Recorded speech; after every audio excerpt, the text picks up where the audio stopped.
Om Namo Bhagavate Vasudevaya. Om Namo Bhagavate Vasudevaya. Om Namo Bhagavate Vasudevaya.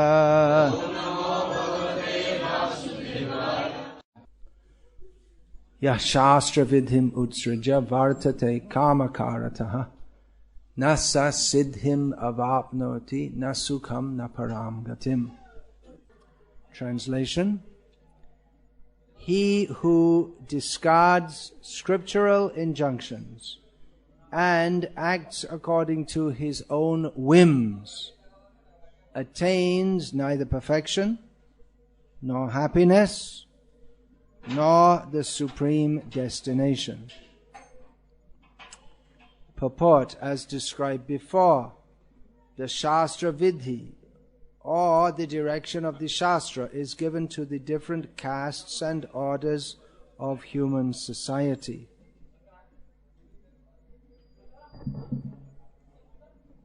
Everyone is expected to follow these rules and regulations. If one does not follow them and acts whimsically, according to his lust, greed, and desire, then he will never be perfect in his life. In other words, a man may theoretically know all these things, but if he does not apply them in his own life, then he is to be known as the lowest of mankind. In the human form of life, a living entity is expected to be sane and to follow the regulations given for elevating his life to the highest platform. But if he does not follow them, then he degrades himself. But even if he follows the rules and regulations and moral principles and ultimately does not come to the stage of understanding the Supreme Lord, then all his knowledge becomes spoiled. And even if he accepts the existence of God, if he does not engage himself in the service of the Lord, his attempts are spoiled. Therefore, one should gradually raise himself to the platform of Krishna consciousness and devotional service. It is then and there that he can attain the highest perfectional stage, not otherwise. The word kama karataha is very significant. A person who knowingly violates the rules is lost. He knows that this is forbidden, but still he acts. This is called acting whimsically. He knows that this should not be done, but still he does not, therefore he's acting whimsically. Such persons are destined to be condemned by the Supreme Lord. Such persons cannot have the perfection which is meant for the human life. The human life is especially meant for purifying one's existence, and one who does not follow the rules and regulations cannot purify himself, nor can he attain the real stage of happiness.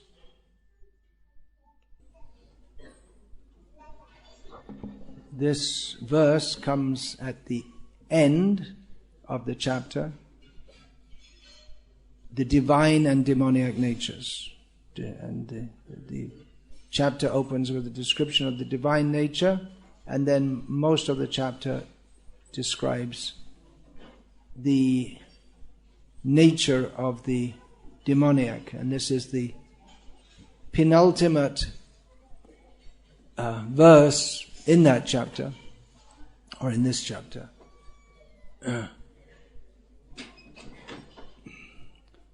In this way, Krishna, he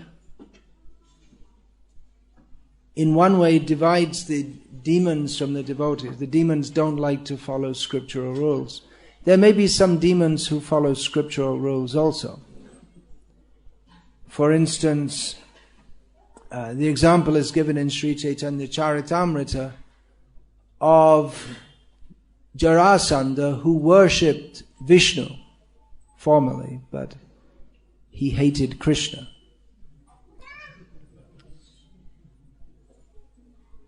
And there are others also. The Mayavadi Sampradaya worships, or they aspire, members of the Mayavadis, they aspire to enter the impersonal Brahman, but they are described herein by Krishna as They're described because they think that he has taken a human body. They're described as fools. Avajananti mang murha. Manushing tanamashritam. They do not know that Krishna is the Supreme Personality of God. They take him to be an ordinary person. So it's not only the Shastric injunctions that one should follow, but one should also know the Siddhanta, or the proper conclusion of Shastra. These rules and regulations are particularly mentioned because they are required to lift one from hell. Just prior to this, 2 verses prior, Krishna has stated, Trividham narakasyedam dwaram nashanam atmanaha kamas krodhas tata lobhas tasmadetat trayang tyajet. Krishna states that lust, anger and greed, kam, krodh, lobh, these are the 3 gates to hell, therefore an intelligent person should give them up. Then, how can we give them up? Or the next verse after this. Itari vimukta kauntaya tamo dvarais tribhyanaraha acharatyatmana shrayas tato yati param gatim. The man who has escaped these 3 gates of hell, O son of Kunti, performs acts conducive to self-realization and thus gradually attains the supreme destination. So to give up to not become involved in the 3 gates to hell, kam, krodha and lobha, lust, greed and anger, and to perform acts that are conducive for self-realization, one should follow the rules and regulations of scripture. Acts conducive to self-realization include, apart from very great acts as leaving the world, going to the jungle, simple things like rising early in the morning, bathing. These are very simple things which anyone can perform, but they are conducive to self-realization. They're conducive to self-realization, but they are not equivalent to self-realization. They're not guarantees of self-realization. And one may follow all these things, rising early, bathing, doing the Trisandhya, the rites at 3 times of the day, and not make any spiritual advancement at all, if one is not properly situated in understanding Siddhanta of Shastra. But they are acts conducive to self-realization. They're not. It requires more than following the rules and regulations of Scripture to become spiritually advanced. But these rules are necessary if one is to become spiritually advanced and to save one from going to hell. There's no question of spiritual advancement without them, without following the rules and regulations of Shastra. And if one does not follow them, then one becomes sinful. And lust, greed and anger are sure to increase. Not following the rules and regulations in itself, that is sinful. Just to not care for the Vedic injunctions. And by not following them, one embarks upon a lifestyle that will cultivate lust, greed and anger and all the other bad qualities. Now, we often hear that bhakti is independent and that in pure devotional service rules and regulations no longer apply. And that's certainly true if we see the lives of some great devotees. Great example of that is Vangshidas Prabhupada. Do you have that book? I think you didn't advertise it. Yeah. So he's an example of a devotee who didn't follow rules and regulations exactly, but he followed the essence of all of them, which is Smartavya satatang Vishnu, Vismartavya na jatu chit, Sarva vidhi nishedasya etayor eva kinkaraha. the essence of all rules and regulations is to always think of Krishna and never forget him. And all the rules and regulations of the Shastra, they are servants of these two rules, which is really one rule, because if you always think of Krishna, then you never forget him. It's by saying always think of Krishna and don't forget him, it's a way to emphasize the point that we should always think of Krishna. At the same time, we see in the case of Vangshidas Babaji Maharaj, he did rise early. He wasn't under any compulsion to do so. Actually, no one's under any compulsion to do so. Well, it may be that someone forces you to get up early, or we feel forced to get up. It may be for completely material reasons, that I have to get to work, so I have to get up early. But he didn't perform any sinful activities, that's for sure. And although he didn't have a very regulated or ordinary path of serving Krishna, but his love was with pure bhav, or transcendental feeling. So in bhakti, the feeling is the most important thing. There is a verse in this regard, Pandit vadati Vishnaya, Murkha vadati Vishnave, Ubhaya tu samam punyam bhavagrahi janadana. A Pandit, a learned person, says Vishnaya. And someone who doesn't know says Vishnave. You know, when you put on the tilak, the mantras are there. What is that? Om Keshavaya Namaha, Om Narayanaya Namaha, Om Madhavaya Namaha, Om Govindaya Namaha, Om Vishnaya Namaha. Should be Vishnaya, isn't it? You say, all the Keshavaya, Govindaya, Madhavaya, Govindaya, Vishnaya. No, Vishnave. It's an exception. So someone who doesn't know says, Govindaya Namaha, Madhavaya Namaha, Vishnaya Namaha. And one who knows says, Govindaya Namaha, Madhavaya Namaha, Vishnave Namaha. But they both get the same pious result, because Janadana is known as, Krishna is known as Bhavagrahi, one who accepts the mood of the devotee. So that's the main thing in devotional service. However, it's not that devotional service is without rules and regulations. And we find in the Bhakti Rasamrita Sindhu, in the second part, we hear the descriptions, well, actually it's in 4 parts, but we can say in the description of great devotees, we don't hear so much about their following rules and regulations. In the first part, there are many rules given for devotional service, and there are many more given in the Hari Bhakti Vilasa and in other shastras. So there are rules for devotees also.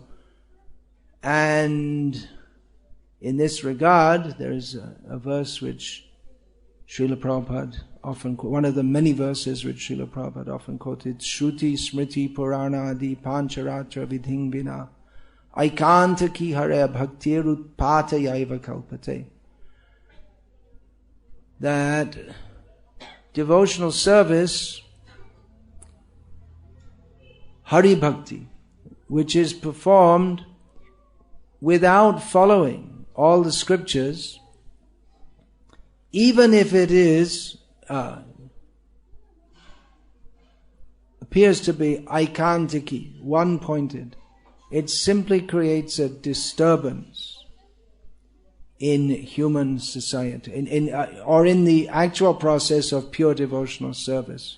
So he may say that, well, what about Vangshidas Babaji? That we should see that his behavior, he wouldn't dress his deities, he would scold them,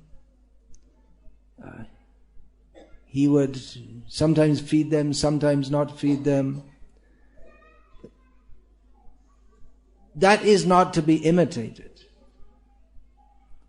An acharya is one who who knows the Shastra and by practice and precept establishes what should be followed in Shastra. Achinoti ashastrani acharya sthapyatyapi swayam acharate yasmad acharyastena kirtitaha. The acharyas, they teach by their example. They teach what is in Shastra. They teach by example means they follow the rules and regulations of Shastra. Now, what is it? Is it bhav or rules? Well, that's discussed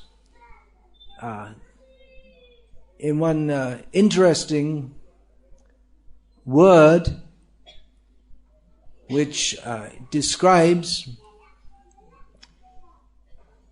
what we should not, or what kind of attitude or approach we should not have in bhakti.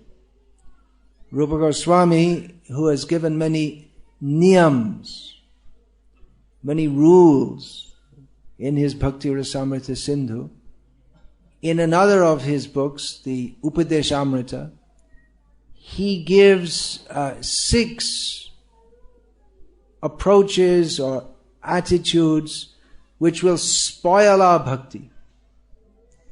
One of those is niyamagraha, which by Sanskrit analysis can mean 2 completely opposite approaches, but they both spoil bhakti. One is to be overly eager for rules without understanding the spirit of the rules, which is that Krishna should be pleased. And another, that's niyama agraha, to be very enthusiastic for rules. The rules are not the be-all and end-all in themselves. They are a means to an end. They are not the end in themselves. But another interpretation of niyamagraha is niyama agraha, not accepting the rules. So the rules should be accepted, but one should know the spirit behind them. The whole idea is to please Krishna. So how can we know what pleases Krishna? Then we know from Shastra. Krishna gives the Shastra so that we can understand what pleases him, and especially the Bhakti Shastras, what is described to please him. Mother Yashoda ties up Krishna. That pleases him. The love of his devotee pleases him. That is not meant for everyone. There's no rule in Shastra that we should tie up Krishna and show a stick to beat him. Mother Yashoda does it. Vangshidas Babaji does it.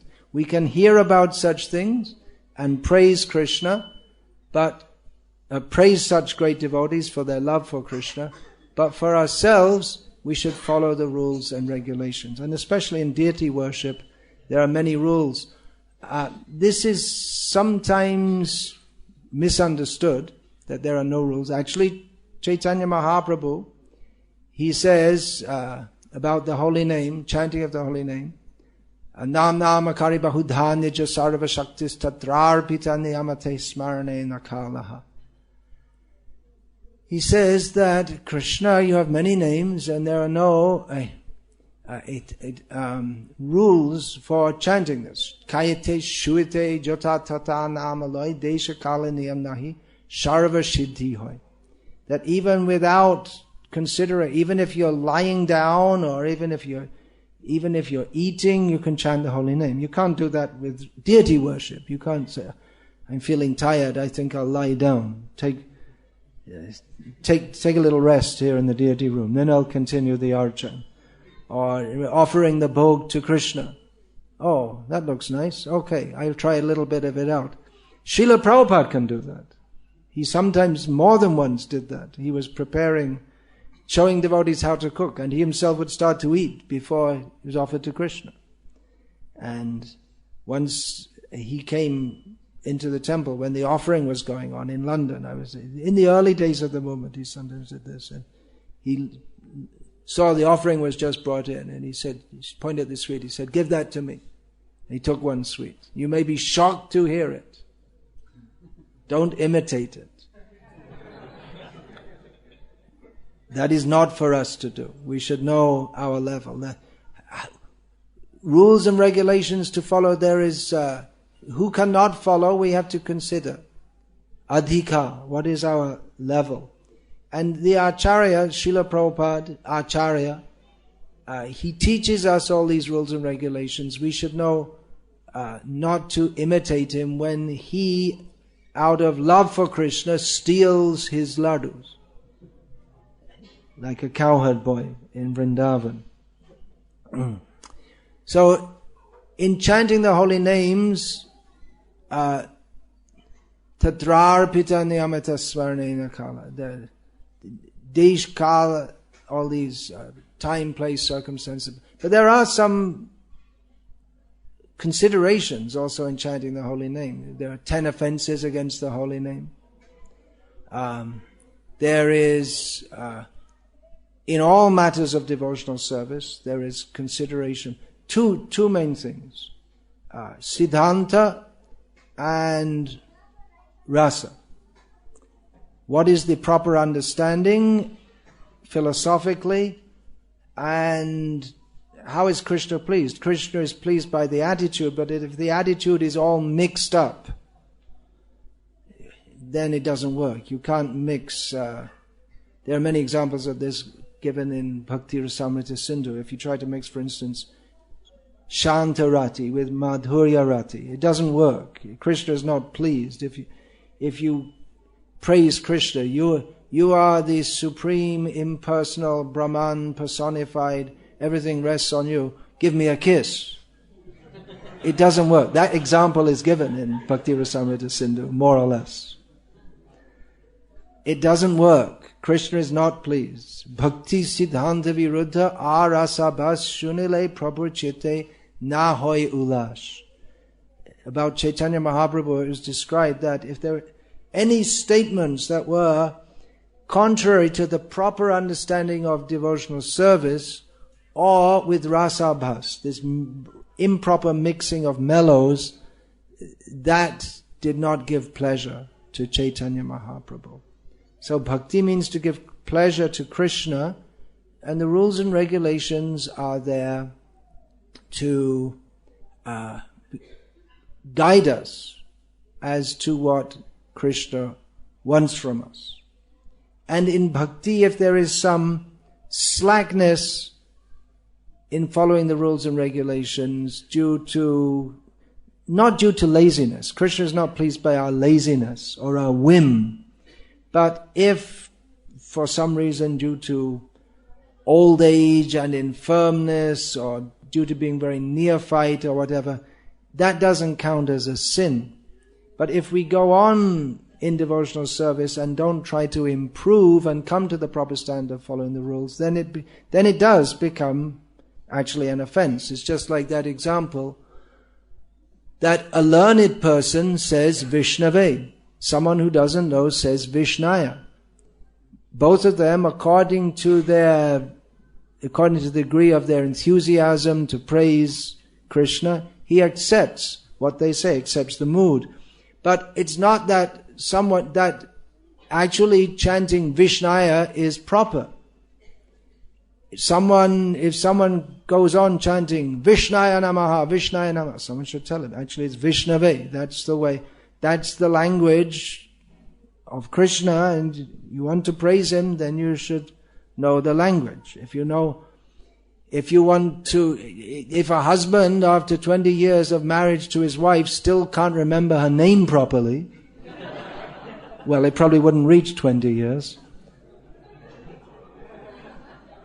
If you love someone, the least thing you want to know is how to say their name properly. So, in the beginning we may make mistakes, but we should learn and improve. The next verse to this verse, which we read today, Yashastra vidimutrija bhartate kamakarataha nasa siddhim abapnoti nasukam na param gatim.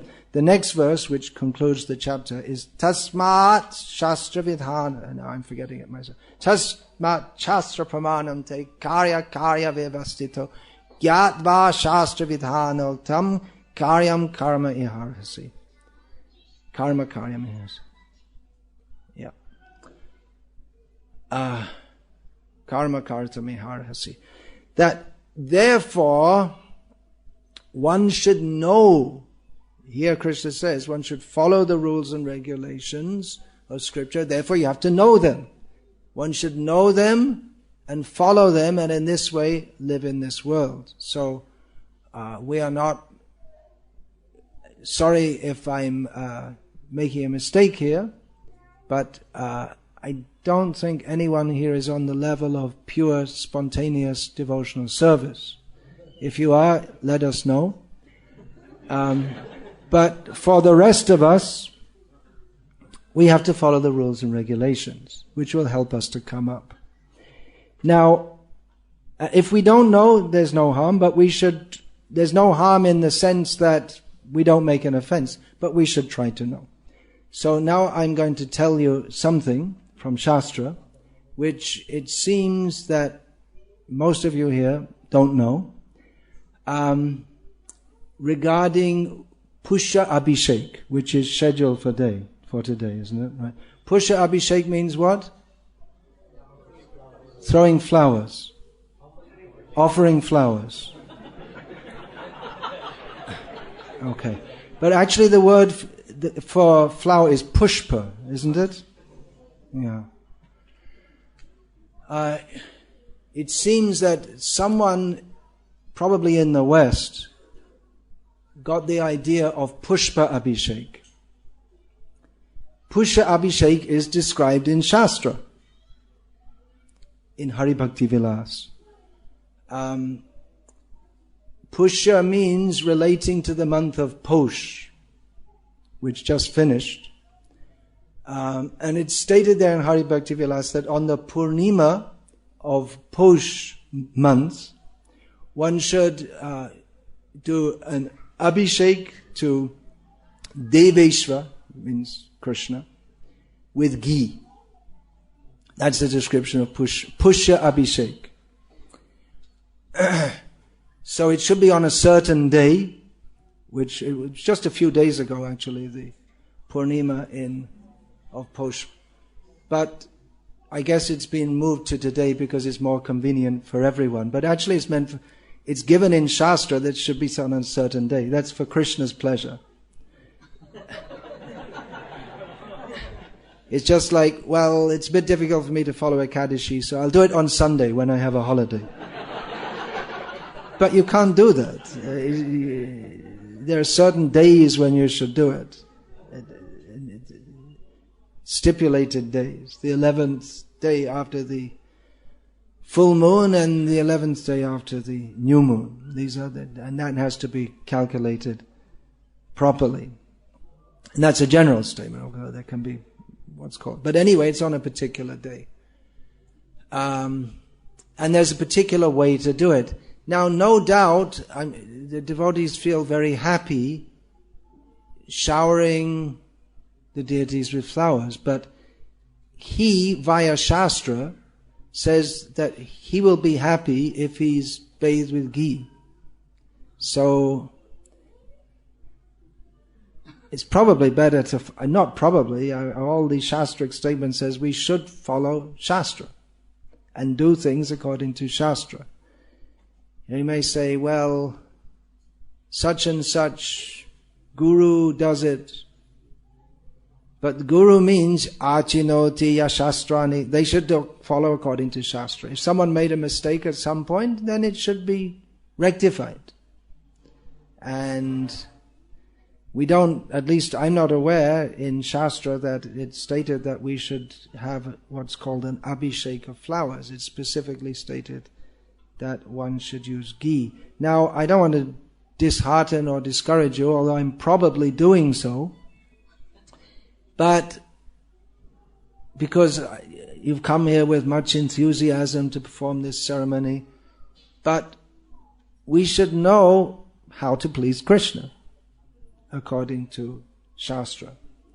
So please don't get, you may get upset and this and that, but in the performance of devotional service we should follow Shastra. And actually, there are many, many things I could tell you, but you'd definitely get fully discouraged if I did.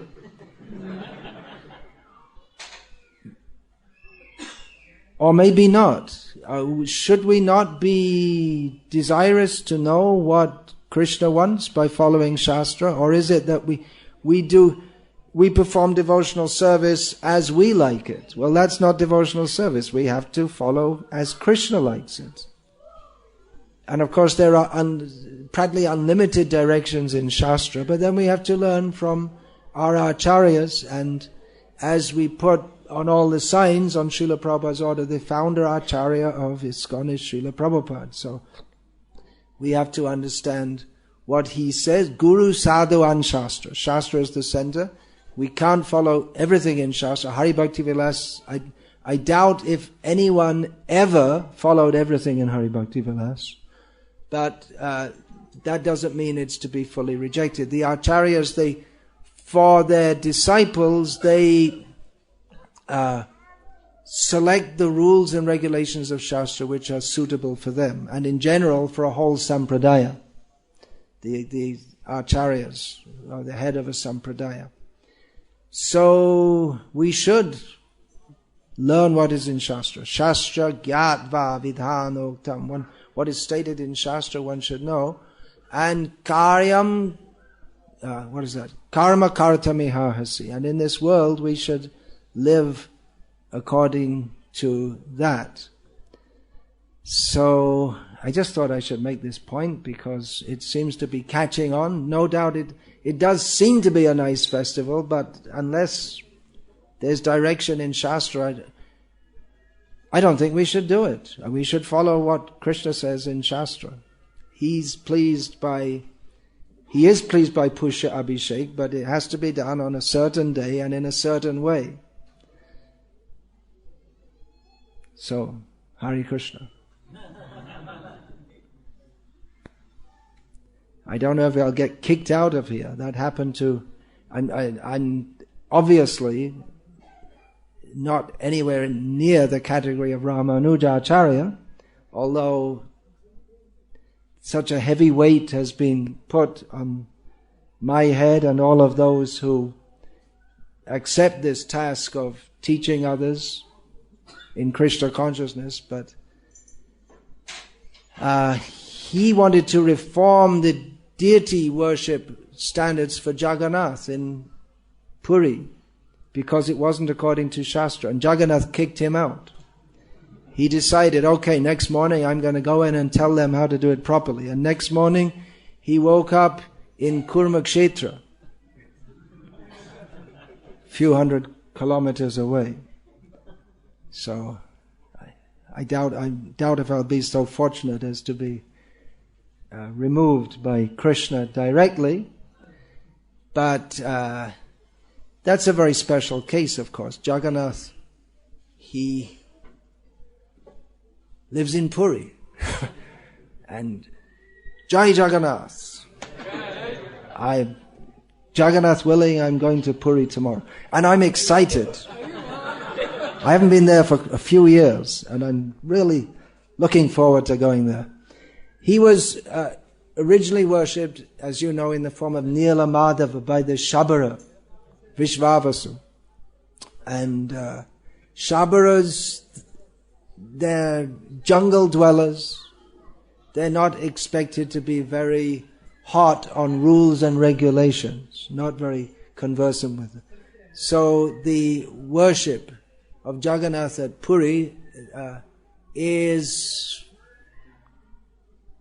something Shabara, some spirit of that is there also, especially during the period Rath Yatra time. The descendants of the Shabaras, the deities, they worship. And otherwise the deity worship system was largely given by Shankara. So Ramanuja, he's opposed in every way to Shankara, so he wanted to change the deity worship system. But Jagannath didn't want it to be changed. So we may get an indication, if Krishna likes this, we're all jungle dwellers in the concrete jungle of the big city with very little idea of proper Vedic culture, but with a good intent to serve Krishna. So, actually, this at the very least we shouldn't call it Pusya-abhishek. We could call it Pushpa-abhishek, but there's no such thing in scripture, unless you can dig through some old scriptures or maybe fake an old scripture and find it. But in the meantime, unless Krishna makes it clear, either through Shastra or through appearing in the mind of a great devotee, or I guess I couldn't even hope for that, to be personally kicked out by Krishna, then we should stick to what's given in Shastra as regards to Abhishek of the Lord. So, as I said here previously in Bangalore, someone will come another week and say something different, so you can choose whatever you like. You don't have to do what I say. You get so many speakers and they say so many things, and you can choose what you like. But actually we should follow what is in Shastra. That's the fact. You can choose what you like, but Krishna has chosen what he likes, and he makes that clear via Shastra. And the Acharyas. But the Acharyas, they follow Shastra. So, Hare Krishna. Any question about this, please? Yeah.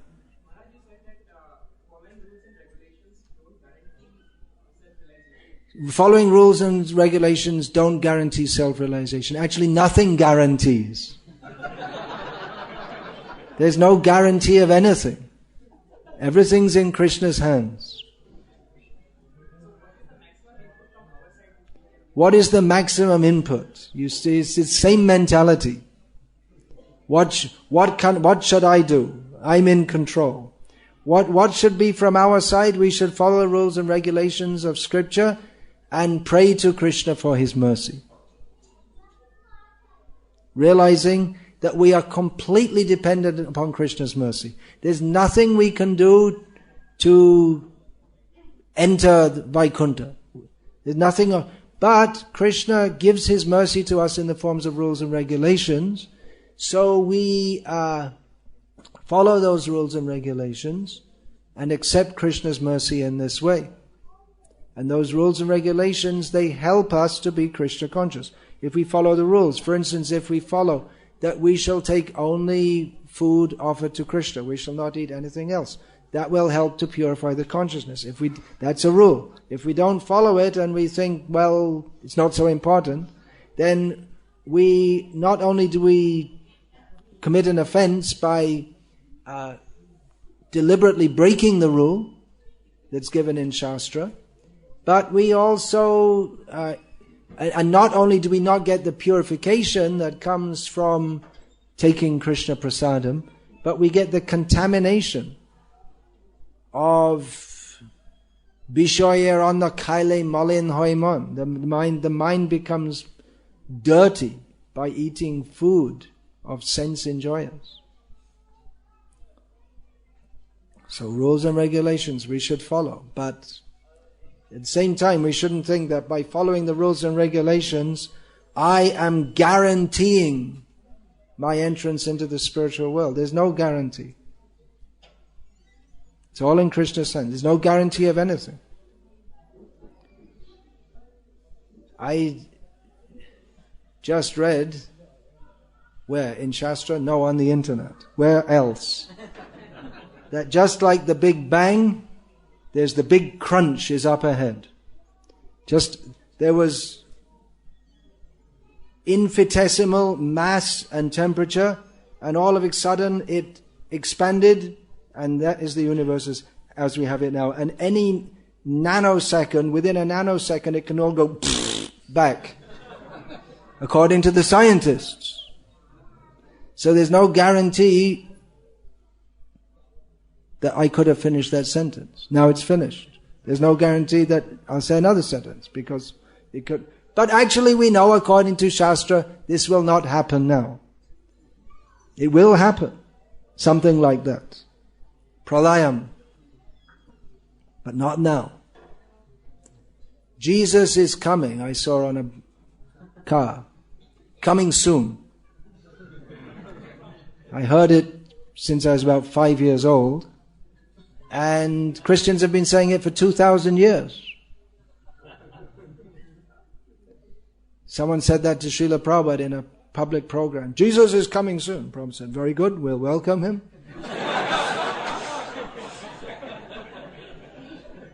They're always expecting Jesus to come and send all these Vaishnavas to hell, so we can go to eat meat in heaven. Nasty. Oof. Anyway, we never know what's going to happen. Anything could happen anytime. Kabhi bhi, kuch bhi ho sakta hai. It's a fact. You never know. Just can't tell. Srila Prabhupada wrote about, this was before he came to the West, he wrote in Back to Godhead that one man, he went to address a conference about heart disease, and on the way to the conference he had a heart attack and died. So you don't know. Anything can happen anytime. If you study history, you'll find great king, very powerful, all of a sudden he's attacked and finished. No guarantee of anything. Everything's in the hand of Krishna.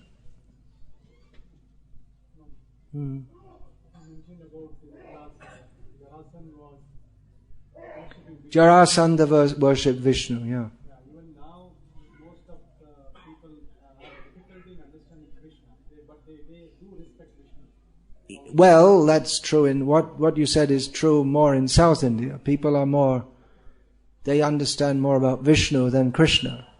But if you go to Bengal or Vrindavan or much of Orissa, people they're more accustomed to talking about Krishna, or in Orissa, Jagannath. So here in South India, people know Vishnu more.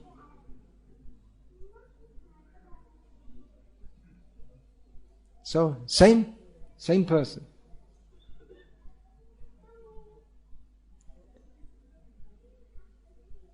Yes, please.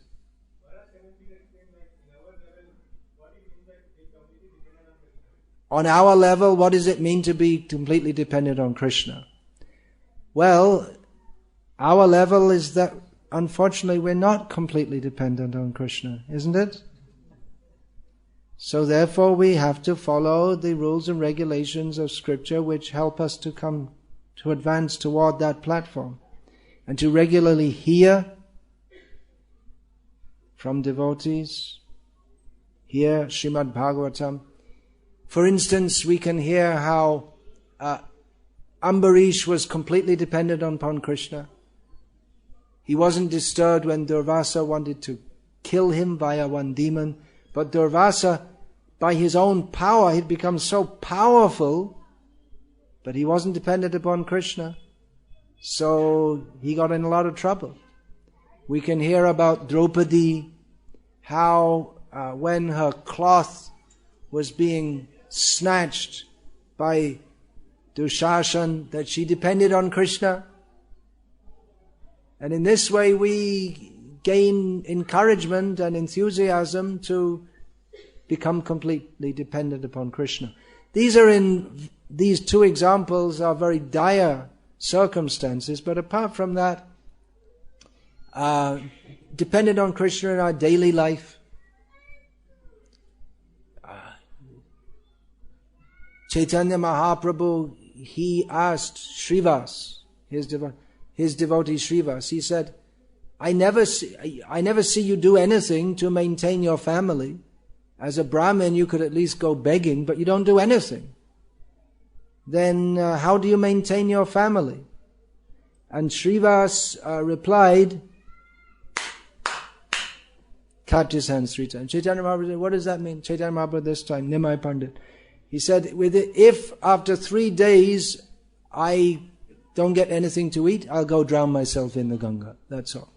He just has faith that ananyas chintayanto mang yejanaf paryapasate tesham nityabhiyuktanam yogakshemam vahamiham. Krishna will take care of me.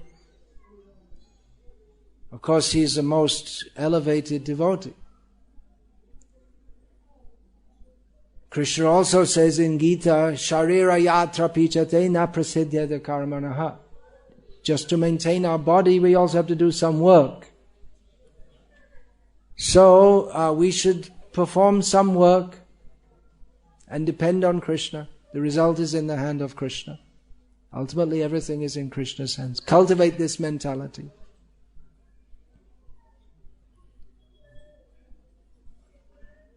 Yeah, I'll answer a question here. Reactions of not following the vary according to the time, place, The reactions of not following scriptural directions?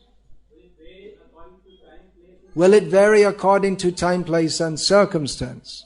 This is all very complex discussion. Kim karma kim akarmeti kavyo piyatra mohitaha. Even we're talking about karma and its reactions. Performing work, not performing work. Even greatly learned persons are bewildered in understanding this. How to follow according to time, place and circumstance can be very crucial. I've many times told the story of the Brahmin who vowed never to tell a lie. I guess I can tell it again because... Do you all know that story? The Brahmin who vowed never to tell a lie. You don't know. Krishna told this to Arjuna when Arjuna was going to kill Yudhishthira. It's all in the Mahabharata. Because Arjuna had secretly taken a vow that if anyone tells me to give up my Gandiva, I'll kill him. So Yudhishthira became injured in the fight and was brought back to his camp. And Arjuna heard this, so Arjuna left the fight and came to see Yudhishthira. And Yudhishthira got very angry at him. And said, what do you leave the fight for? There's nonsense. What are you, a woman or a eunuch? You should just give up your Gandiva. And then Arjuna got ready to kill Yudhishthira. Krishna, who'd driven him there, said, what are you doing? I'm going to kill Yudhishthira. Why?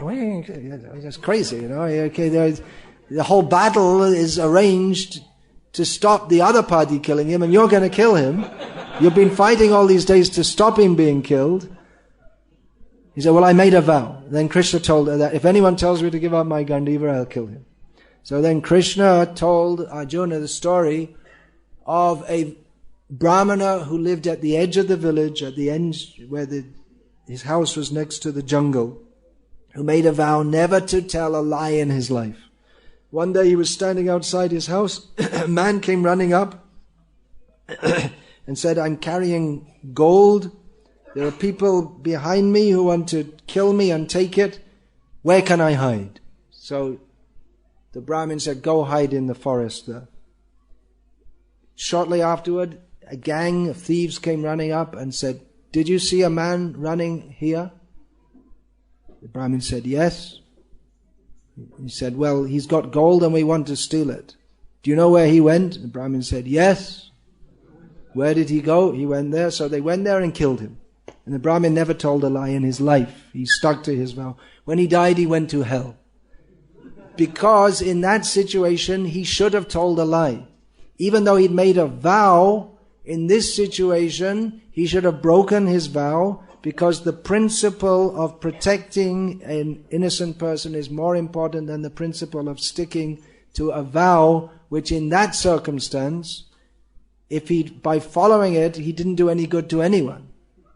He just maintained his vow, but a person was killed. So definitely the rules and regulations, according to different circumstances, they have to be applied. And for instance, we're enjoined to rise early every morning. There may be some circumstances in which you don't rise early, and you shouldn't make a habit of it. But there may be circumstances in which you don't rise early every morning. But if you do so out of laziness, then that's different than if you have a high fever and you're sick. So there are differences. It's not, Krishna is not so cruel that if you're very sick and you don't rise early in the morning, that he'll put you back 100 lifetimes. Krishna's not cruel like that. But then if we don't, then when we become healthy and we don't go, and we think, oh, I didn't go for so many days, now I also shouldn't go. I don't need to go. Then we become offenders by not rising early. Obviously, consideration of time, place, and circumstances there. There's that nagna matrika nyaya, the logic of the naked mother. In India, until a few years ago, at least in the villages, children, boys and girls up to about the age of 8, they didn't have they just run around naked. The older people from the village may remember this. I remember seeing this. Maybe some of you did. Madhu Gauranga, you're from a village. In your village it used to be like that when you were young? It was there. Now not. Still. Not girls. It used to be boys and girls. At least what I used to see. Now they all have to have jeans and all this kind of thing. And every 3 months they need a new pair of jeans. No wonder the farmers are committing suicide. They can't produce enough money to keep up with it all. So if the mother, it's nagna matrika nyaya. This depends on having a naked mother. If you say this girl, when she was 5 years old, she used to run around naked. Now she's 25, she should also run around naked. That's stupid. So consideration of time, place and circumstance is always appropriate. Yeah. What is the highest form of devotional service? Well, according to Chaitanya Mahaprabhu, Ramya Kachedupasana Vrajavadhu Vargena Ya Kalpita, the highest form of devotional service is that conceived of by the gopis of Vrindavan. That's the answer to that question. We should know the answer to this question. At our level, we should be more concerned with what is my level of devotional service and how to become uplifted. We should know what is the highest goal, but we should know what is our situation also. We can't artificially jump up there. What is that? Adhika nalabhiya. No, I should learn that. As Bhaktivinoda Thakur says, without gaining the proper adhika, if we try to worship at the highest level, we'll simply fall down. I better write that down and learn it properly. Viparja buddhi janme. Yeah, we'll actually, if we...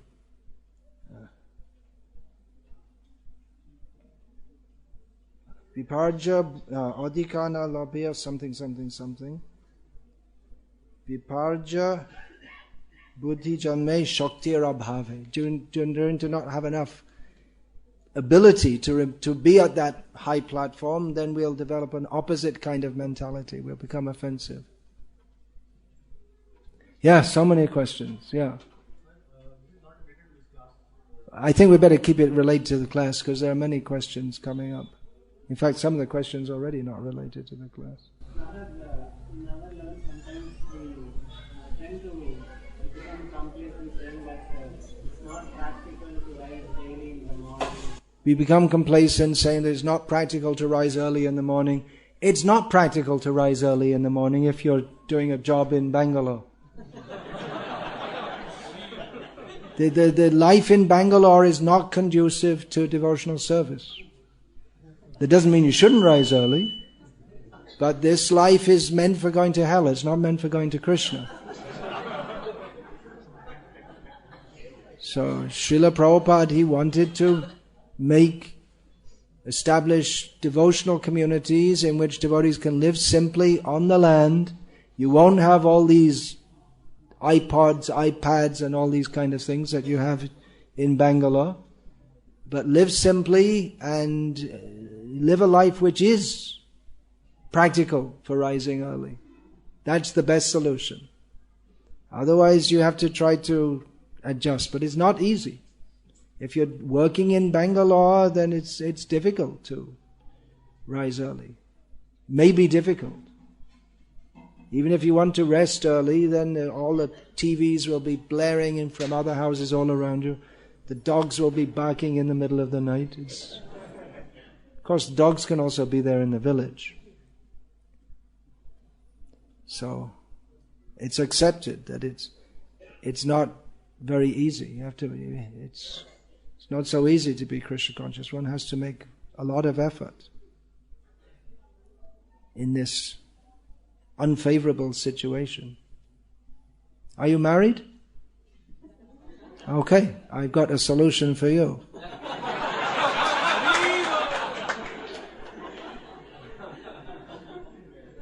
If you're not married, you're male, and you want to be Krishna conscious, best thing is cut out of this rat race. Be a full-time brahmachari. You might find that it might not be practical for everyone because people are at different levels, but if you have the dedication and the determination and you get good association, then why spend all your life in Bangalore? Or some other metro in some situation which is not conducive for Krishna consciousness. And those of you who are already older, you also don't have to go on living in this horrible situation. When your children are settled, then just retire and do Krishna service full time. Why go on working? What for? Bifale shevinu kripana durajana chappala shuka laba lagire. Simply serving some rascals, uselessly serving some useless people just for some useless so-called sense gratification. Just get out as soon as you can. Serve Krishna. Yeah. Krishna always said in Bhagavad-gita, one should be satisfied as well. One should be satisfied. Whichever place and circumstance. Yeah, yadricha labha what is that? Yadricha labha santushta. Whatever you get, be satisfied. But modern life says never be satisfied. Work hard, develop your career, get more money, never be satisfied. So what is better, to live simply and have just what you need and be satisfied, or to have all modern conveniences, promising career, and never be satisfied? Which is better? Even materially, it makes sense just to be satisfied with whatever you have. European visitors to India, some of them noted that the Indian people, they live in what we would consider to be very primitive circumstances. But they're satisfied. Why are they satisfied? What's wrong with them?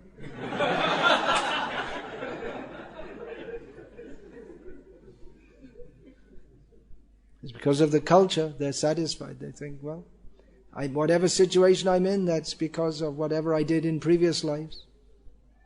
Satisfied. But the idea that I'm just a combination of chemicals, and this particular combination of chemicals developed because of some genetic code, and I should this combination of chemicals that I am should accumulate more and more chemical monstrosities, such as TVs and computers, and I should be a successful bag of chemicals. So, But traditionally people in India were satisfied with whatever they had. Not everyone, but that was in general. And they didn't resent if someone else was richer. All right, very good. They got what they deserve, and I got what I deserve. That's all. Is it like being in Bangalore is like Krishna's will that we are in Bangalore? Is it Krishna's will that you're in Bangalore? Well, this kind of city is developed out on the basis of what? Krishna Bhakti? It's based on Kam and Lobh. These are the two underlying principles. Someone wants to make a lot of money, more than they need, and they induce people to come and work in their factories and their offices by saying, come, we'll give you more money, then you can enjoy life better. And naturally where there is Kam and Lobh, there will be Krodh, which means anger. It also means frustration. There's a lot of frustration in Bangalore, isn't there? So Bangalore is full of Kam, Krodh and Lobh. But Krishna tells us here that these three gates to hell, tasmat etat trayam tyaja, these three should be given up. So, according to this Shastric analysis, it's not Krishna's desire that Bangalore exists. He gives the facility in this material world by which we can follow His instructions and go back to Him, or we can just make a big mess and be proud of it. We're proud of this big city. Yeah. So, shall we finish? Okay, questions are going. There. Someone had the courtesy to ask if they could ask a question outside the class, and I said no, and everyone else is just going on, asking questions which have got nothing to do with the class. Regarding offering flowers to the Lord, apart not alone the full-fledged Pusya-abhishek, even nowadays it has become part of the any abhishekam to offer flowers at the end of the articles. But that's also not mentioned in Shastras. But literally Offering flowers at the end of the articles? What do you mean? Abhishek of the abhishek. On other days also, Janmashtami or Oh, flower abhishek has become a standard. offering flowers at any time. I'm not aware of it in any Shastra. I mean, there may be some obscure Shastra, but it seems almost certainly to come from Pusya being misunderstood as Pushpa. That's where it's come from. It came from New Vrindavan to New Vrindavan East, which is what ISKCON Chowpatty was called before they rejoined ISKCON, and now it's spreading. Alongside Pusya-abhishek, even in the other abhishekam. In other abhisheks it's also done, yeah. That's also become part of it. It's a comment from Madhu Gauranga Das. Add to Seva Aparad in Is it Seva Aparad?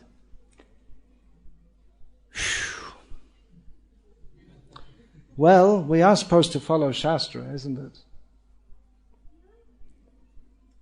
I mean, will Krishna be offended by that? It seems highly unlikely that Krishna will be offended by it, but at the same time, we should follow Shastra.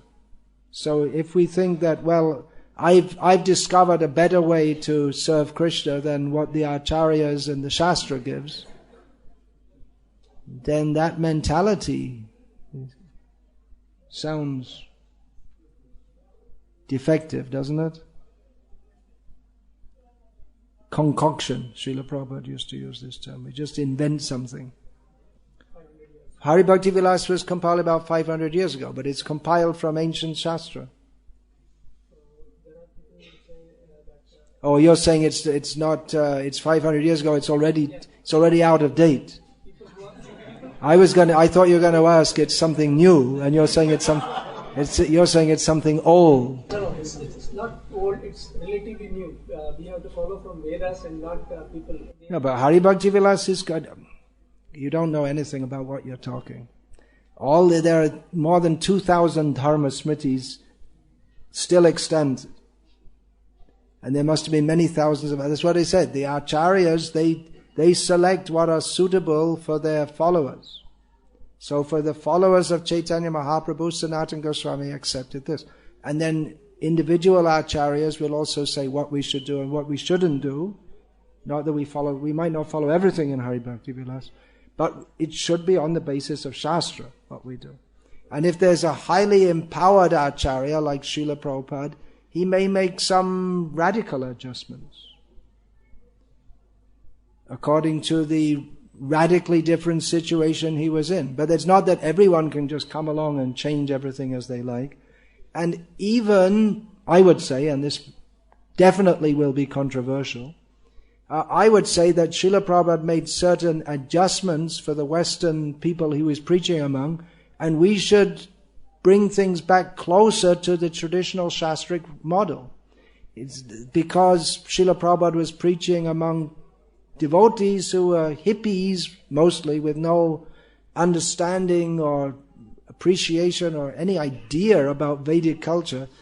That doesn't mean that people in India, they should also be like hippies, because Prabhupada reduced the rules or made allowances for his Western disciples who don't know these things. Just like, for instance, I came to know that in one temple of ISKCON, a few months ago, someone had given a course on Vaishnava etiquette in which they instructed the female devotees who had never considered doing such a thing previously, that they can come to the temple during the days when they're not supposed to come, the 4 or 5 days or whatever every month.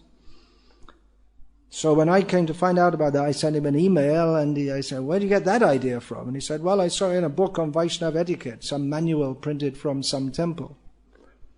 So Srila Prabhupada, when he was asked about that by some of his Western female followers, he gave them allowance to do so. But does that mean that what is in Shastra and what's been followed for generations, everyone knows. It's just like if I have dysentery, I shouldn't come to the temple because I'll be contaminated all the time. So because Srila Prabhupada made some allowance for people who are a long way from Vedic culture, does that mean that the whole culture should be changed and spoiled? And yeah, I'm sure you got plenty of things to say. I just finished this point. That rather we should come back and see what the culture is and follow that. Yeah. I wanted to say, because now that's coming, especially in the cities, in the metros, in India.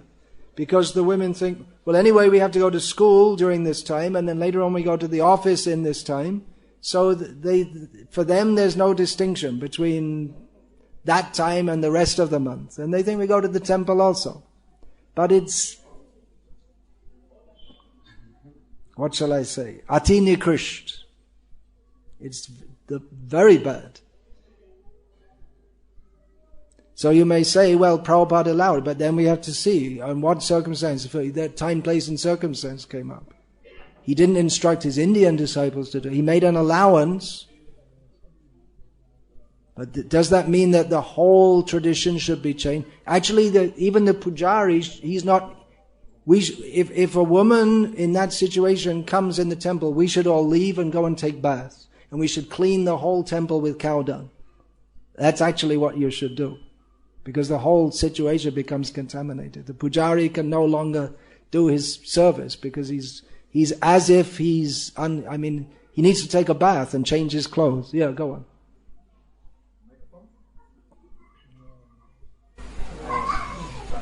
Okay, December 12th, 1976, Prabhupada was in Hyderabad.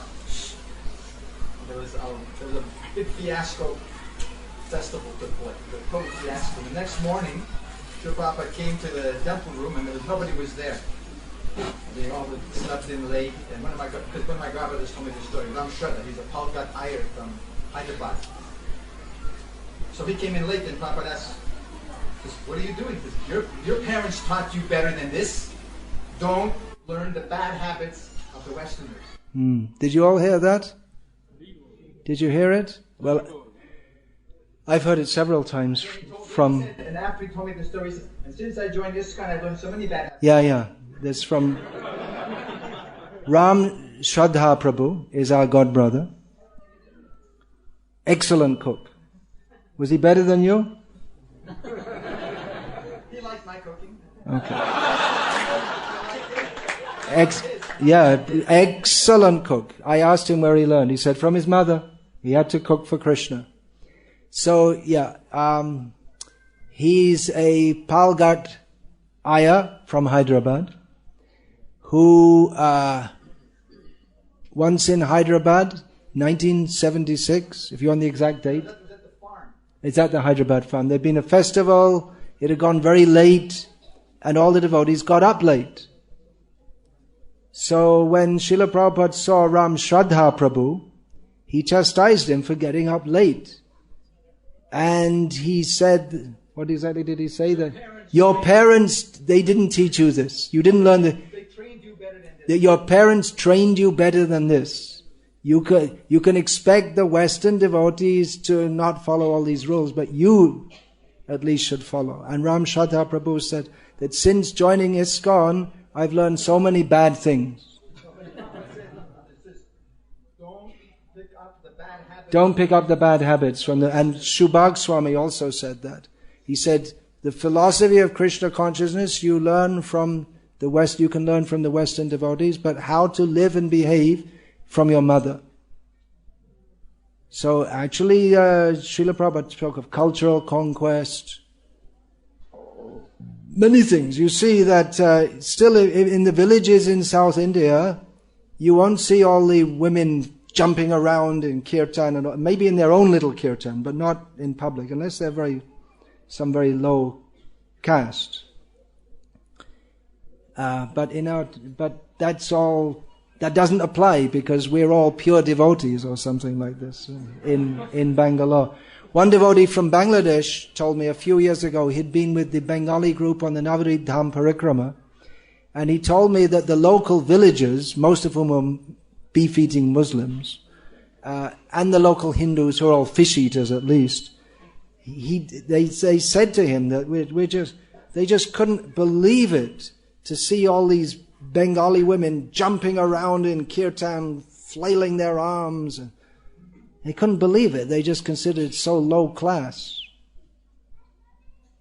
So, if you didn't throw me out before, you may want to throw me out now. But I've been talking about following Shastra, but there is also tradition. And in Bhagavatam, Krishna speaks about Shabda, Anuman, Pratyaksha and Aitihya. Tradition is one of the pramanas. We should learn from tradition also. So in many cases, if you don't know what to do, ask your grandmother. Yeah. It was when I was in Delhi recovering in the hospital, staying at the temple, so every Sunday they had these major kirtans, big kirtans. I saw this one... Where? In the hospital? No, I was at the temple recovering. I see. They had a hospitalized room for me. Anyway, in Delhi, you mean? Yeah, in Delhi. I was there for 11 months. So, on Sunday they had very nice kirtans, and this one young lady was visiting guests at the temple. And she was watching the brahmacharis, and so the brahmacharis jumping up and down. So she also started jumping up and down. And she was a well-endowed young lady. And she was jumping up and down. And then, all of a sudden, in the back of the temple, this older woman came and just threw her to the ground. Her mother. Didn't want her dancing like that. So all the brahmacharis... So I'll say that again for all of you there. Shyamasundar Prabhu saw at ISKCON Delhi one kirtan. The brahmacharis were dancing exuberantly, and a young woman, seeing them, also started dancing exuberantly. All of a sudden, an elder woman came and threw that young girl on the floor. It was her mother. Didn't want her to dance wildly in public. So about this, I say, let women lead kirtans, let them dance as much as they like in their own satsanga. That's the system, isn't it? Mahila satsanga. The women have their own satsangas and they can do everything they like. But if we find Chaitanya Mahaprabhu's Sankirtan party, there's a description. All the names are given, but you don't find any women are there. Sexist, it would be called sexist nowadays. It's just a matter of understanding. Pungsastriya mituni bhavametam tayoraho hridaya grantimahuhu. The attraction between male and female is what binds us in this material world. Therefore, there are rules to follow, cultural rules, which so that hridroga kama, that disease, heart disease of lust, is not increased. Nowadays, women lead kirtans in the temples. Yeah, feminism. It's going on. Okay, I'm going to finish now. Thank you very much. Hare Krishna. And if you want, you can go on with what you imagine to be Pusya-abhishek. Up to you.